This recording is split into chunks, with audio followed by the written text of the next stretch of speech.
Bonjour Adrien Gindre. Bonjour Bruce. Votre invité ce matin, Olivier Faure, premier secrétaire du Parti Socialiste et député de Seine-et-Marne. Bonjour Olivier Faure. Bonjour Adrien Gindre, bonjour Bruce Toussaint. On parlera dans un instant des possibilités de censure du gouvernement, mais d'abord, ce drame hier, la mort d'un adolescent de 17 ans dans l'Essonne. Il a été poignardé à proximité d'un lycée. D'après le procureur, cela intervient dans un contexte de rixe entre quartiers. Le ministre de l'Intérieur, Bruno Retailleau, a tout de suite dit sa consternation, mais aussi évoqué l'ensauvagement des mineurs.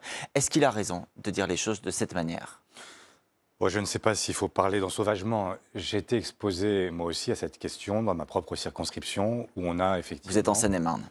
Des bandes qui se constituent, souvent d'ailleurs qui ne sont pas des bandes fixes, avec des établissements scolaires qui se battent les uns contre les autres pour des raisons qu'on ignore. Et sur la ligne D du RER, qui est ma ligne de RER, eh bien effectivement, on a eu à plusieurs reprises des drames.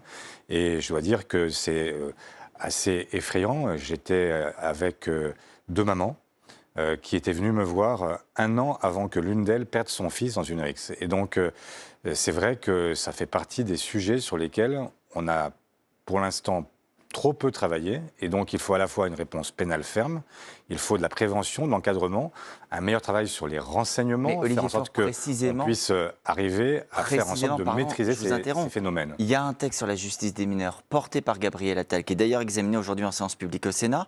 Les socialistes en commission ont contribué à écarter toute une série de mesures. La comparution immédiate pour les mineurs, les dérogations à l'excuse de minorité, tout ça, ça ne serait pas utile pour éviter de pareils drames, pour mieux justement encadrer cette justice des mineurs ? Mais je crois qu'il ne faut pas se tromper de réponse. Quand vous parlez d'excuses de minorité, de quoi parle-t-on ? On parle du fait qu'on a des jeunes qui, du fait de leur minorité, n'ont pas exactement les mêmes peines que celles des adultes. Mais ce que chacun doit comprendre, c'est que cette excuse de minorité, en réalité, elle n'est appliquée que si le juge veut l'appliquer. Il n'est pas obligé de l'appliquer. Donc, c'est absolument... Enfin, là, on fait de la communication, on fait des bulles de savon avec peu de savon. Vous ne changerez pas d'avis sur ce texte. Et en réalité, mais tout simplement parce que quand vous avez affaire à des jeunes qui sont des jeunes mineurs, on ne peut pas les considérer comme des majeurs, tout simplement parce qu'on doit considérer qu'un enfant reste un enfant, même s'il est un criminel. On va en venir, Olivier Faure, à ce qui est devenu en quelques jours la question politique du moment, en tout cas notamment depuis que le Premier ministre a dit non à un retour à la retraite à 62 ans, la question de la censure qui fait son grand retour. Alors je vous pose la question très simplement, allez-vous censurer le gouvernement Bayrou ? Mais la question, il faut la poser à François Bayrou, c'est est-ce que le dialogue social... C'est vous qui la voteriez, le cas échéant. Oui, mais enfin, le dialogue social, soit il existe, soit il n'existe pas. C'est donc la question, c'est dialogue social ou pas ? Je me souviens que François Bayrou, devenu Premier ministre, nous avait juré ses grands dieux, mais moi je ne suis pas comme les autres. Je vais être un Premier ministre qui, lui, va respecter le dialogue social. Moi, contrairement à mes prédécesseurs, je serai celui qui permettra au patronat et aux syndicats de se retrouver face à face et de trouver les compromis utiles pour les Françaises et les Français. Il vous a trahi. Mais ce n'est pas moi qui l'a trahi, il a trahi les Français. Il est venu le dire devant l'Assemblée, c'est-à-dire devant l'ensemble de celles et ceux qui représentent les Français. Quelles conséquences vous en tirez ? Et donc, il y a encore aujourd'hui un dialogue social qui se maintient. Je vois qu'il y a un certain nombre de syndicats et le patronat qui continuent à discuter et que tout reste sur la table, contrairement à ce que dit François Bayrou. Donc, y compris la question de l'âge légal reste posée. Et donc, nous verrons si ce dialogue-là aboutit. S'il aboutit, je souhaite qu'on puisse transposer l'accord. S'il n'aboutit pas, je souhaite que le Parlement soit saisi. Et sinon, s'il ne l'était pas, évidemment, François Bayrou prendrait la responsabilité, lui, d'une censure de son gouvernement. Sur l'âge, Marie-Lise Léon de la CFDT dit « revenir sur l'âge légal de 64 ans reste un objectif ». Est-ce que pour vous, c'est d'une certaine manière un motif de censure ? Si on ne touche pas l'âge légal de 64 ans, il y aura censure. Mais ça reste l'objectif et je vais vous dire que ça n'est pas du tout inatteignable parce que je vois bien qu'aujourd'hui, on cherche à nous dire il y a des tas de choses à financer, par exemple la défense, etc. Et donc, ça doit se faire contre le modèle social. La réalité, c'est que vous avez aujourd'hui 200 milliards de niches qui sont des niches fiscales. Vous avez 100 milliards de niches sociales, 300 milliards. Là, de quoi parle-t-on ? On parle dans 10 ans, il faut 10 milliards de plus. Vous avez pu en parler à François Bayrou en direct de tout cela, depuis ces échanges, on va dire, par médias interposés ? Non, pas depuis qu'il s'est lui-même prononcé contre le retour à 62 ans.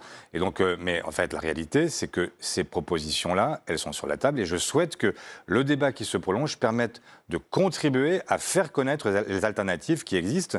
Est-ce que vous trouvez normal qu'on exonère de fiscalité des gens qui sont très très riches et qui aujourd'hui se voient offrir donc 200 milliards par an ? Vous avez vous vous-même souligné le contexte, la nécessité de trouver de l'argent aussi pour financer la défense. Censurer dans un tel contexte, ça ne pose aucun problème? Ben, on change de gouvernement. Aussi facilement que ça, on a vu que c'était quand même pas si simple. Ben, ça peut être très simple. Ah bon? Comment? Ben, il suffit de prendre une décision, c'est-à-dire M. Bayrou n'est plus Premier ministre, je nomme X ou Y. Ça prend 5 minutes. Jordan Bardella du Rassemblement national, il a une autre suggestion. Il n'est pas forcément contre l'idée d'ailleurs de voter la censure. Hein. Il dit pouvoir d'achat, retraite, énergie, ça peut être des sujets. Il dit lui, il faut surtout une dissolution à l'automne. Est-ce que c'est aussi votre souhait, une dissolution de l'Assemblée nationale? J'ai pas de souhait. En fait, moi, je souhaite que la France puisse avancer dans de bonnes conditions. Après, si ça doit passer à un moment par la dissolution, ça passera par la dissolution, ça ne me fait pas peur. Ce que je dis simplement, c'est que l'objectif que nous nous sommes fixés depuis le début, vous l'avez compris, nous n'avons pas censuré le gouvernement au moment du vote du budget, parce que nous souhaitons que le pays soit gouverné. Ça n'était pas notre budget pour autant, mais nous avons fait l'effort de chercher, y compris des compromis. Simplement, pour trouver des compromis, il faut un interlocuteur. Si vous avez quelqu'un qui en face de vous dit, écoutez, ça m'est complètement égal ce que vous dites, moi je continue comme j'avais prévu de faire alors que je n'ai pas de majorité, ça ne marche pas. Et donc à un moment, il faut que ce gouvernement comprenne qu'il n'a pas de majorité absolue. De la même façon que nous n'en avons pas. Donc ça suppose qu'à un moment, les gens se retrouvent autour d'une table et se disent, bon ben voilà, on n'a pas la solution à nous seuls, il faut discuter. Quand vous avez des gens qui disent, je fais tout seul, ça ne marche pas. Je voudrais également vous entendre sur les accusations, les critiques qui visent la France insoumise, notamment à nouveau depuis ce week-end. Suite à l'agression d'un rabbin à Orléans, plusieurs personnalités politiques ont évoqué un antisémitisme d'atmosphère. Le ministre de la Justice, Gérald Darmanin, a été très clair. Il cible l'ambiguïté de certains à LFI, ambiguïté qui, de son point de vue, est mortifère, qui crée une atmosphère de violence, je le cite, contre les Juifs, qui engendre des passages à l'acte. Est-ce que les insoumis ont une part de responsabilité dans l'agression de ce rabbin à Orléans ce week-end?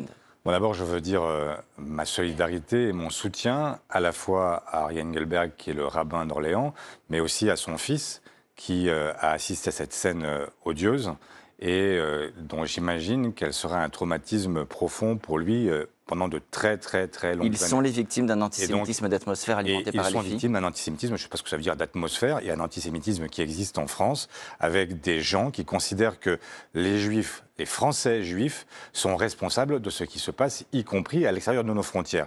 Et je crois qu'on ne défend pas correctement le peuple palestinien en laissant penser que les Français juifs sont aujourd'hui co-responsables ou partagent un point de vue qui est celui d'un gouvernement qui est pas LFI, mais vous pensez à LFI en Israël, à Netanyahou. Mais je pense effectivement à LFI, mais je pense à beaucoup d'autres. Je pense que nous n'avons pas aujourd'hui à mêler les Français juifs à ce qui se passe sur un territoire au Proche-Orient. Et donc aujourd'hui, on doit même rappeler que le droit international est bafoué par Benyamin Netanyahou à Gaza, mais que ça ne concerne pas des gens qui, ici, peuvent prendre position pour, contre, etc.